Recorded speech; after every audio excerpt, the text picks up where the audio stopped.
Hey everyone, welcome to the Bay of Law. Today we are going to study about rules of constitutional interpretation. Constitution को interpret करते time किन principles का और किस cannons का use करना है वो पढ़ेंगे। तो स्टार्ट करते हैं हारमोनियस कंस्ट्रक्शन से। हारमोनियस कंस्ट्रक्शन बताने से पहले मैं थोड़ा सा हिस्टोरिकल बैकग्राउंड देना चाहूँगी। जैसे रामायण में भरत के पास दो सिचुएशन अराइज हो गई। एक सिचुएशन ये था कि उन्हें अपने भाई राम के साथ वनवास में रहना था, दूसरा उन्हें किंगडम की रिस्पॉन्सिबिलिटीज़ लेनी थी।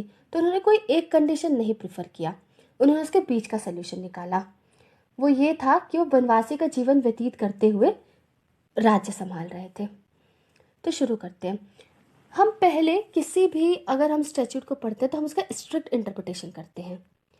अब स्ट्रिक्ट इंटरप्रिटेशन कर रहे हैं तो बात क्लियर नहीं हो रही है। दो कंस्ट्रक्शन हमारे सामने आ रहे हैं, दो मीनिंग निकल के आ रही है। तो हम उस मीनिंग को प्रिफर करेंगे जिस मीनिंग से जो कॉन्स्टिट्यूशन है वो स्मूथली फंक्शन हो, मतलब प्रोविजंस के बीच में हार्मनी क्रिएट रहे। हम ऐसा कोई सा भी नहीं मतलब इंटरप्रिटेशन चूज करेंगे या कंस्ट्रक्शन चूज करेंगे जिससे कोई लॉ बेकार हो जाएगा। हम चाहेंगे कि सारे लॉ एग्जिस्ट करें और उन लॉज के बीच में हार्मनी रहे। अब आते हैं अगले स्लाइड पे जहाँ पे हम देखते हैं कि जस्टिफिकेशन क्या हार्मोनियस कंस्ट्रक्शन का।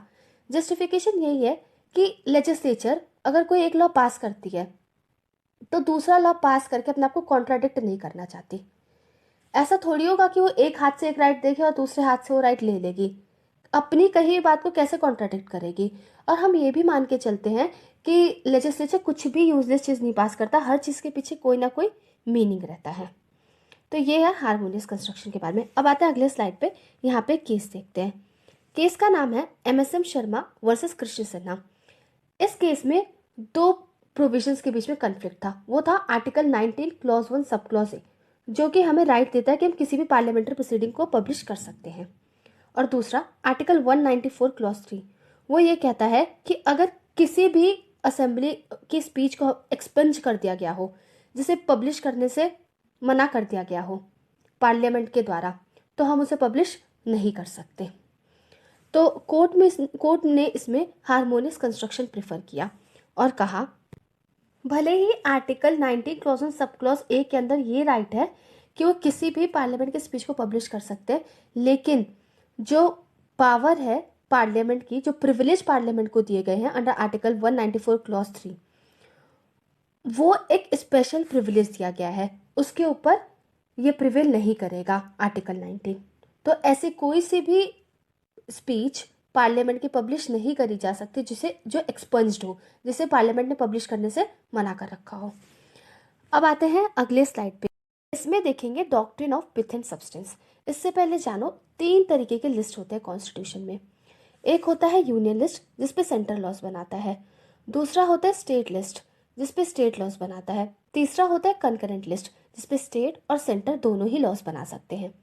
तो doctrine of pith and substance ये कहता है कि किसी भी लॉ को हम लोग वॉइड नहीं डिक्लेयर कर देंगे जस्ट बिकॉज वो किसी और लेजिस्लेचर के सब्जेक्ट को इंसिडेंटली टच कर रहा हो। किसी और लेजिस्लेचर, इस शब्द का क्या मतलब है, देखो समझते हैं इस चीज़ को। सपोज अगर यूनियन कोई लॉ पास कर रहा है, ठीक है। अब यूनियन अगर वो लॉ पास कर रहा है और जिस सब्जेक्ट पे लॉ पास किया है वो स्टेट लेजिस्लेचर के किसी सब्जेक्ट को टच कर रहा हो इंसिडेंटली, जो मेन सबस्ट्रेटम है वो नहीं टच कर रहा है, इंसिडेंटली बस टच कर रहा है, तो मैं उस लॉ को वर्ड डिक्लेयर नहीं कर दूंगी। अब अगले स्लाइड में इसका जस्टिफिकेशन देखते हैं। देखो, ये जितने भी सब्जेक्ट्स होते हैं ना, इनके बीच में क्लियर कट डिवीजन कर पाना मुश्किल होता है, ठीक है। एक सब्जेक्ट को मैं दूसरे सब्जेक्ट से एकदम अलग नहीं कर सकती हूँ, कहीं ना they are bound to overlap. और अगर सिर्फ मैं क्लियर कट डिवीजन करती रह जाऊँ तो ऐसे तो कोई लॉ पास होने में कितनी मुश्किल होगी। अब इसे हम लोग समझते हैं एक केस लॉ के थ्रू। अगले स्लाइड में देखते हैं state of Bombay versus FN Balsara. इसमें बॉम्बे प्रोहिबिशन एक्ट 1949 की कॉन्स्टिट्यूशनैलिटी पे सवाल उठाए गए। वो एक्ट बेसिकली रिस्ट्रिक्शन लगाता था on the production and sale of liquor. अब कॉन्स्टिट्यूशनैलिटी पे कैसे सवाल उठाए गए, अब इसमें ना स्टेट लिस्ट और यूनियन लिस्ट के बीच में कॉन्ट्राडिक्शन हो रहा था। जो स्टेट लिस्ट का एंट्री 31 था, वो ये कह रहा था कि जो स्टेट लेजिस्लेचर है वो इंटॉक्सिकेटिंग लिक्वर के रिगार्ड में प्रोहिबिशन लगा सकता है, उसके पोजेशन में प्रोहिबिशन लगा सकता है, उसके यूज और सेल में। और वही एंट्री 19 जो था यूनियन लिस्ट का, वो इम्पोर्ट से रिलेटेड बात कर रहा था। तो अब ऐसा हुआ कि जो वो एक्ट था, बॉम्बे प्रोहिबिशन एक्ट, उनका मेन काम तो था लिक्वर से रिलेटेड लॉ बनाने का, लिक्वर को रेगुलेट करने का लॉ बनाने का उनका मेन काम था। लेकिन वो जो लॉ इम्पोर्ट जो वर्ड है ना, उससे भी टच कर रहा था। ऑब्वियसली ट्रांसपोर्टेशन से तो रिलेटेड होगा ही ना, तो उस वर्ड से भी रिलेट कर रहा था। तो उस लॉ को कोर्ट ने वर्ड डिक्लेयर नहीं किया। क्यों? क्योंकि जस्ट बिकॉज वो थोड़ा सा यूनियन के सब्जेक्ट को टच कर रहा था। जो मेन जिस चीज़ के लिए लॉ फॉर्म हुआ था वो तो उनके पावर में था ना, स्टेट के पावर में, जो कि लिक्वर को रेगुलेट करने के लिए, उसके पोजेशन को, उसके यूज़ को। तो उन्होंने जो उनका मेन काम था, मेन काम के अंडर ही, मेन पावर के अंडर ही उन्होंने वो लॉ पास किया था। तो बेसिकली कोई सा भी लॉ है जो कि कॉन्ट्रडिक्शन क्रिएट कर रहा है स्टेट लिस्ट में और यूनियन लिस्ट में, तो ये देखना कि वो वैलिड है या नहीं है। तो हम लोग लगाएंगे doctrine of pith and substance. तो doctrine of pith and substance ये कहता है, ये देखता है कि जिस पर्टिकुलर चीज ऑब्जेक्ट के लिए वो एक्ट पास हुआ था और उस पर्टिकुलर लेजिस्लेचर की लेजिस्लेटिव पावर क्या है, उनके बीच का रिलेशन देखता है। ऑब्जेक्ट जिसके लिए लॉ पास हुआ है और उस पर्टिकुलर लेजिस्लेचर के लेजिस्लेटिव कॉम्पिटेंस क्या है। अगर दोनों के बीच में डायरेक्ट रिलेशन है, कोई नेक्सेस है, तब वो किसी और लेजिस्लेचर के सब्जेक्ट को टच करता है, तो कोई इश्यू नहीं है, वो लॉ कंप्लीटली वैलिड होगा और वो लॉ ऑपरेटिव होगा। अब आते हैं अगले स्लाइड पे। यहाँ पे हम लोग बात करेंगे कलरेबल लेजिस्लेशन की। कलरेबल लेजिस्लेशन बेसिकली देखो, ऐसा होता है कभी कभी कि स्टेट को या फिर यूनियन को किसी पर्टिकुलर मैटर पे लॉ बनाने की पावर नहीं होगी। अब वो क्या करते हैं, चालाकी दिखा देते हैं, चालाकी दिखाते हैं वो लॉ ऐसा बनाएंगे, अगर लॉ को फेस से देखा जाए तो लगेगा कि ये उसके लेजिस्लेटिव कॉम्पिटेंस में है, लेकिन अगर लॉ के इंटीरियर्स को देखा जाए ना तो पता चलेगा कि वो उस पर्टिकुलर लेजिस्लेचर के कॉम्पिटेंस में नहीं है। एक तरीके से जो वो काम डायरेक्टली नहीं कर सकते ना, उस काम को इनडायरेक्टली कर रहे हैं, वो अपने अथॉरिटी के बियॉन्ड काम कर रहे हैं, लेकिन from face it is appearing कि उनके लेजिस्लेटिव कॉम्पिटेंस में है। ये एक तरीके का कॉन्स्टिट्यूशन पे फ्रॉड है। अगर कॉन्स्टिट्यूशन ने तुम्हें वो पावर नहीं दिया है डायरेक्टली करने का, तो उस काम को तुम इनडायरेक्टली भी नहीं कर सकते। अब आते हैं अगले स्लाइड पे। यहाँ पे लीगल मैक्सिम है इससे रिलेटेड कि जो काम हम डायरेक्टली नहीं कर सकते उसे इनडायरेक्टली भी नहीं करना चाहिए। अब अगले स्लाइड में से केस लॉ की मदद से समझते हैं। MR. Balaji versus state of Mysore. इस केस में क्या हुआ कि एक स्टेट ऑर्डर था जो कि 68% एडमिशन सीट्स थी, वो बैकवर्ड क्लासेस के फेवर में रिजर्व कर दिया गया। 68% सीट्स को रिजर्व कर दिया गया।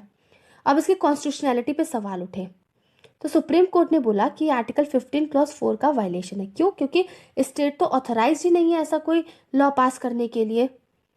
तो एक तरीके से स्टेट कॉन्स्टिट्यूशन पे फ्रॉड कर रहा था। कॉन्स्टिट्यूशन मतलब जो पर्टिकुलर स्टेट ने जो लॉ पास किया, from face it was appearing कि उसके पावर के अंडर है, लेकिन एक्चुअल में उसके पावर के अंडर नहीं था, वो यूनियन के पावर के अंडर है। अब आते हैं अगले स्लाइड पे, एक और केस देखते हैं। इस केस का नाम है केसी गजापति नारायण देव वर्सेस स्टेट ऑफ ओडिशा। इस केस में क्या होता है, एक एक्ट पास होता है, Orissa agricultural income tax amendment act. इसने क्या किए कि जो टैक्स रेट था उसे बढ़ा दिया, तो इसकी वैलिडिटी पे सवाल उठे। कहना ये था कि ये जो पर्टिकुलर एक्ट है ये बोनाफाइड नहीं है, कलरेबल लेजिस्लेशन है, जो कि इंटरमीडियरीज हैं उनकी नेट इनकम रिड्यूस करता है। तो सुप्रीम कोर्ट ने बोला कि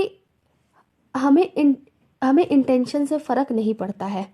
मेन क्वेश्चन ये है कि क्या जो लॉ पास किया है वो लेजिस्लेचर कॉम्पिटेंट था उस लॉ को पास करने के लिए, वो उसके डोमेन में आता था वो पर्टिकुलर सब्जेक्ट। अगर हाँ, तो इंटेंशन से कोई फ़र्क नहीं पड़ता है। और इस सिचुएशन में स्टेट जो था वो एंटाइटल्ड था इस लॉ को पास करने के लिए अंडर एंट्री 42 ऑफ लिस्ट 3।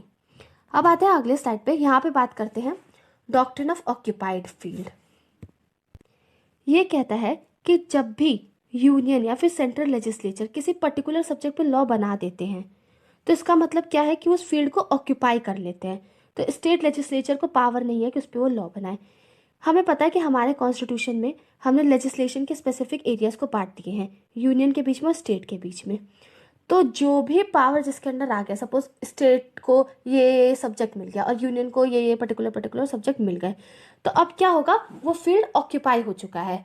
ठीक है, अब स्टेट उस पर चाहे तो लॉ नहीं बना सकता। अब आते हैं अगली स्लाइड पे। यहाँ पे हम लोग बात करते हैं कि किस सिचुएशन में ऑक्यूपाइड फील्ड ऑपरेशन में आता है।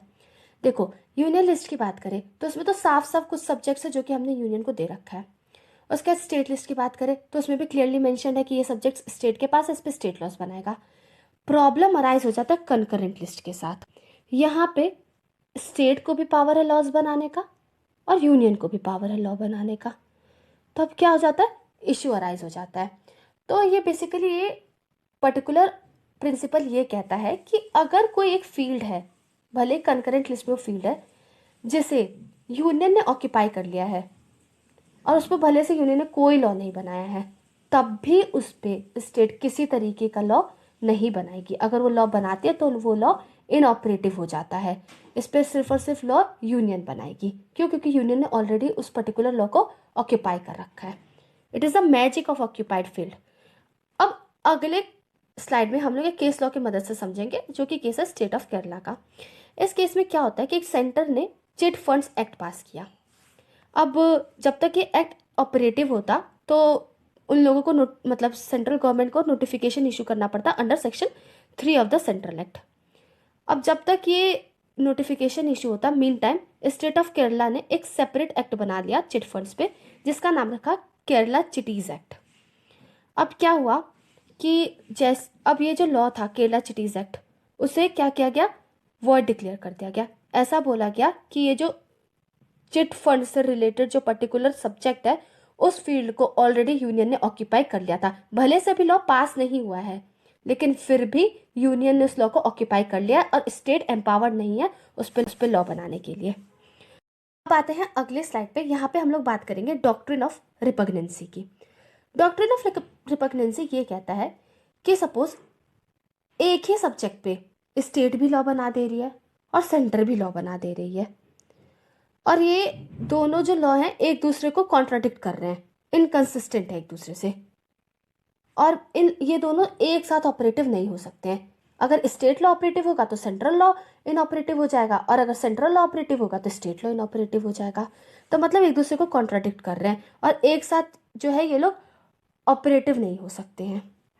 तो ऐसे सिचुएशन में हम लोग क्या करेंगे कि जो लॉ पार्लियामेंट ने बनाया होगा, यूनियन के थ्रू जो लॉ पास हुआ होगा, वो प्रिवेल करेगा ओवर द स्टेट लॉ। अब आते हैं अगले स्लाइड पे। अब हम इसके एप्लीकेशन को समझेंगे अच्छे से कि बेसिकली ये जो पर्टिकुलर डॉक्ट्रिन है रिपग्नेंसी का, वो लगता कहाँ पे है। तो एक केस है, उसकी मदद से समझेंगे। उस केस का नाम है M Karunanidhi versus union of India. ये केस बोलता है कि देखो, जो इनकंसिस्टेंसी होनी चाहिए ना सेंट्रल और स्टेट एक्ट के बीच में, वो डायरेक्ट इनकंसिस्टेंसी होनी चाहिए। और इनकंसिस्टेंसी इस तरीके की है कि हम उसे मतलब इरिकंसिलिएबल है, उनके बीच में समझौता हो ही नहीं सकता, उनके बीच में हार्मनी क्रिएट ही नहीं करी जा सकती। और अब ऐसे सिचुएशन में आ चुके हैं उस इनकंसिस्टेंसी की वजह से कि ये मुश्किल हो चुका है कि हम दोनों को साथ में ओबे कर सके। अगर एक ओबे होगा तो दूसरा डिसोबे होगा। तो ऐसे सिचुएशन में हम लोग क्या करेंगे, पूरे कोशिश करने के बाद पहले तो कोर्ट की पूरी कोशिश ये रहेगी कि दोनों लॉ ऑपरेटिव हो जाए, लेकिन ऐसा सिचुएशन अराइज होगा कि दोनों लॉ साथ में काम नहीं कर सकते। तो हम लोग क्या करेंगे, स्टेट लॉ को हटा देंगे और सेंटर का लॉ जो है वो प्रिवेल करेगा। अब आते हैं अगले स्लाइड पे। यहाँ पे देखते हैं केस लॉ की मदद से आंध्र प्रदेश वर्सेस जेबी एजुकेशन सोसाइटी। इसमें कोर्ट ने कहा कि जुडिशरी की हमेशा कोशिश ये रहनी चाहिए कि जो दोनों लॉ जिसे सेंटर बनाता है स्टेट बनाता है, उसे इस तरीके से इंटरप्रेट करे कि किसी तरीके का कन्फ्लिक्ट ही ना अराइज हो दोनों में। लेकिन अगर फिर भी कन्फ्लिक्ट अराइज होता है और जिनके बीच में कन्फ्लिक्ट अराइज हो रहा है वो अनअवॉइडेबल है, तो हम पार्लियामेंट्री लॉ को ज़्यादा प्रेफरेंस देंगे। ये जो सारी बात मैंने आपको बताई है ना, इसके लिए आप आर्टिकल 254 भी रेफर कर सकते हो, उसके अंदर ये बात लिखी गई है। अब आते हैं अगले स्लाइड पे। यहाँ पे अब हम लोग बात करेंगे डिफरेंस क्या है डॉक्ट्रिन ऑफ रिपग्नेंसी और डॉक्ट्रिन ऑफ ऑक्यूपाइड फील्ड में। आई होप जैसे मैंने आपको ऑक्यूपाइड फील्ड और रिपग्नेंसी समझाया, किसी तरीके का आपको क्वेश्चन नहीं राइज हुआ होगा कि इनके बीच का डिफरेंस क्या है, लेकिन फिर भी बहुत जगह ये दिमाग में क्वेश्चन आ जाता है कि दोनों में फ़र्क क्या है। दोनों सेंट्रल स्टेट लॉ की ही बात कर रहे हैं, रिपग्नेंसी और ऑक्यूपाइड फील्ड, लेकिन इनमें है डिफरेंस है, थिन लाइन का डिफरेंस है, लेकिन डिफरेंस फिर भी है। चलो तो हम देखते हैं डिफरेंस क्या है। अब डॉक्ट्रिन ऑफ रिपग्नेंसी ऑपरेशन में तब आता है जहाँ पे ऑक्यूपाइड फील्ड खत्म हो जाता है। रिपग्नेंसी ऑपरेशन में तब आता है जब लॉज पास किए गए हों, स्टेट के द्वारा भी और यूनियन के द्वारा भी। लेकिन ऑक्यूपाइड फील्ड ज़रूरी नहीं है कि लॉ पास ही हो तभी ऑक्यूपाइड फील्ड ऑपरेशन में आएगा, जैसे कि हमने उस केस लॉ में देखा था। और एक और डिफरेंस है इन लोग के बीच में, ऑक्यूपाइड फील्ड तब भी ऑपरेट करता है जब लॉज के बीच में इनकंसिस्टेंसी नहीं होती, लेकिन डॉक्ट्रिन ऑफ रिपग्नेंसी सिर्फ और सिर्फ तभी काम करेगा जब स्टेट लॉ और सेंट्रल लॉ के बीच में रिपग्नेंसी है, मतलब इनकंसिस्टेंसी है। अगर किसी भी तरीके की इनकंसिस्टेंसी नहीं है तो डॉक्ट्रिन ऑफ रिपग्नेंसी काम नहीं करेगा। तो ये बेसिकली इनके बीच का डिफरेंस है, बहुत थिन लाइन डिफरेंस है, लेकिन आई होप आपको डिफरेंस समझ आ गया, जो भी डिफरेंस था। अब आते हैं अगले स्लाइड पे। यहाँ पे हम लोग बात करते हैं प्रिंसिपल ऑफ सेवरेबिलिटी। सेवरेबिलिटी नाम से पता चल रहा होगा, अलग करना। देखो, अगर कोई पर्टिकुलर एक्ट पास होता है, उस एक्ट के अंदर कुछ प्रोविजंस ऐसे हैं जो कि अनकॉन्स्टिट्यूशनल है, और वो प्रोविजंस इस तरीके के हैं कि हम उन्हें बाकी एक्ट से अलग कर देंगे तो भी एक्ट एक संपूर्ण एक्ट रहेगा, वो काम कर सकता है वो एक्ट। तो हम क्या करेंगे, वो अनकॉन्स्टिट्यूशनल पार्ट को सेवर कर देंगे, मतलब अलग कर देंगे, और बाकी जो एक्ट है उसे हम काम करने देंगे, बाकी एक्ट ऑपरेटिव रहेगा। अब आते हैं अगले स्लाइड में, यहाँ पे केस लॉ की मदद से समझते हैं। इस केस में क्या हुआ था, state of Bombay versus FN Balsara के केस में एक बॉम्बे प्रोहिबिशन एक्ट था। उस एक्ट में 8 सेक्शंस ऐसे थे जो कि कोर्ट ने बोला कि इनवैलिड है। क्यों? क्योंकि ये फंडामेंटल राइट्स को वायलेट कर रहे हैं। तो सुप्रीम कोर्ट ने बोला कि देखो, अब हम इस एक्ट के अंदर क्या करेंगे, जो 8 सेक्शंस है ये देखेंगे कि क्या हम उसे एक्ट के बाकी सेक्शन से अलग कर सकते हैं, क्या ये इस तरीके से तो नहीं मिले हुए, ये 8 सेक्शंस के हम इन्हें अलग करेंगे तो जो एक्ट है उसका अस्तित्व ही खो जाएगा। पहले ये चेक किया जाएगा, और जब ये चेक करने के बाद इस बात की संतुष्टि हो जाती है कि इसे हम अलग कर सकते हैं, तो कोर्ट क्या करेगा, बस कोर्ट ने क्या किया, इन 8 सेक्शंस को बस हटा दिया, बाकी पूरा का पूरा एक्ट रहने दिया और वो ऑपरेटिव रहा। ठीक है, तो बेसिकली ये होता है हमारा डॉक्ट्रिन ऑफ सेवरेबिलिटी, मतलब जो अगर अनकॉन्स्टिट्यूशनल पार्ट है किसी एक्ट में, अगर उसे अलग किया जा सकता है तो उसे हटा दिया जाए, वरना और जो लॉ है उसे एग्जिस्ट करने दिया जाए। ठीक है, तो कोशिश ये रहती है कि कोई सा भी लॉ हमारा बेकार ना जाए, लॉ को हम हमेशा बचाने की कोशिश करते हैं। अब आते हैं अगले स्लाइड पे, and this is our last doctrine for now. और अगर आपको और कोई डॉक्ट्रिन पूछना तो you can ask me in the comment box, I will tell you definitely. तो अब बात करते हैं डॉक्ट्रिन ऑफ एक्लिप्स। ये आर्टिकल 13 से आया है। देखो, आर्टिकल 13 ये कहता है ना कि जितने भी प्री कॉन्स्टिट्यूशनल लॉज थे, अगर वो फंडामेंटल राइट के साथ कॉन्सोनेंस में नहीं है, फंडामेंटल राइट को वायलेट कर रहे हैं, तो वो लॉ उस एक्सटेंट तक वॉइड डिक्लेयर हो जाएंगे। अब कहने का मतलब ये है कि वो लॉ वॉइड डिक्लेयर हो जाएंगे तो इनऑपरेटिव हो जाएंगे। ऐसा नहीं है कि हम उन्हें कॉन्स्टिट्यूशन से ही हटा देंगे, स्टैच्यूट बुक से ही हटा देंगे, एक ही बार हमने अचानक से हटा दिया। नहीं, हम हटा ही नहीं सकते, क्योंकि कॉन्स्टिट्यूशन से पहले के भी तो केसेस बहुत सारे पेंडिंग होंगे, उन्हें तो हम प्री कॉन्स्टिट्यूशनल लॉ से ही तो डिसाइड करेंगे ना। तो हाँ, मतलब अब के लिए वो हो जाएगा इनऑपरेटिव, लेकिन ऐसा नहीं है कि हम उसे कॉन्स्टिट्यूशन बुक से हटा ही देते हैं। बेसिकली हम लोग क्या करते हैं ना, कोई पर्टिकुलर लॉ रहता है, हमें लगता है कि फंडामेंटल लॉ को वायलेट कर रहा है, तो कोर्ट क्या करती है ना, उसे इनऑपरेटिव कर देती है, उसे ओवरशैडो कर देती है फंडामेंटल राइट से, उसे कुछ टाइम के लिए इनऑपरेटिव कर देती है, क्योंकि कोर्ट को लगता है ना शायद बाद में इस लॉ की ज़रूरत पड़ सकती है। ठीक है, डॉक्ट्रिन ऑफ एक्लिप्स ये कहता है, उसे हटाया नहीं गया, उसे बस इनऑपरेटिव किया गया है। अब हम इसे केस लॉ की मदद से समझेंगे, तो अगले स्लाइड में देखते हैं। एक केस था Ratnam versus union of India. इस केस में क्या हुआ, सेक्शन 309 था, जो कि अगर कोई भी पर्सन, इंडिविजुअल पर्सन सुसाइड करने का अटेम्प्ट करेगा तो उसे पनिशमेंट मिल रही थी। तो इस केस में ये कहा गया कि अगर हमारे पास राइट टू लाइफ, अगर हमारा फंडामेंटल राइट है तो राइट टू डाई भी हमारा फंडामेंटल राइट होना चाहिए। जैसे आर्टिकल 19 में राइट टू स्पीक हमारा फंडामेंटल राइट है, तो राइट टू रिमेन साइलेंट भी हमारा फंडामेंटल राइट है। तो ऐसा कहा गया कि ये जो पर्टिकुलर लॉ है, मतलब जो पर्टिकुलर सेक्शन 309 है आईपीसी का, वो तो अनकॉन्स्टिट्यूशनल है हमारे आर्टिकल 21 से, है ना। अगर हमें राइट टू लाइफ मिल रहा है तो हमें राइट टू डाई भी मिलना चाहिए। अब क्या होता है, तो हम लोग इस जो सेक्शन 309 रहता है उसे इनऑपरेटिव कर दिया जाता है, उसे एक्लिप्स कर दिया जाता है फंडामेंटल राइट्स के द्वारा। अब इसे हटाया नहीं गया था स्टैच्यूट से। फिर क्या होता है, 1996 में एक और केस आता है, ज्ञान Kaur versus state of Punjab. इसके अंदर क्या हुआ कि जो 5 जज के बेंच बैठी जजेस के, उन्होंने ये जो रथिनम का जजमेंट था उसे ओवर रूल किया और ये बोला कि हमारे पास waiver of right to life available नहीं है। अगर राइट टू लाइफ हमारे पास राइट है तो राइट टू डाई हमारे पास कोई राइट नहीं है। ठीक है, तो अब क्या हुआ, जो सेक्शन 309 था वो दोबारा से ऑपरेटिव हो गया। जो एक्लिप्स था, जो उसके ऊपर हमने शेडो लगा रखा था, वो हटा दिया और वो फिर से ऑपरेटिव हो गया। तो I hope it is clear कि ये हमने कुछ प्रिंसिपल्स बात करें। Still if there is any doubt, I am there to help you. Please do mention in the comment box if there is any doubt. Thank you for watching this video. Please do like, share and subscribe our channel.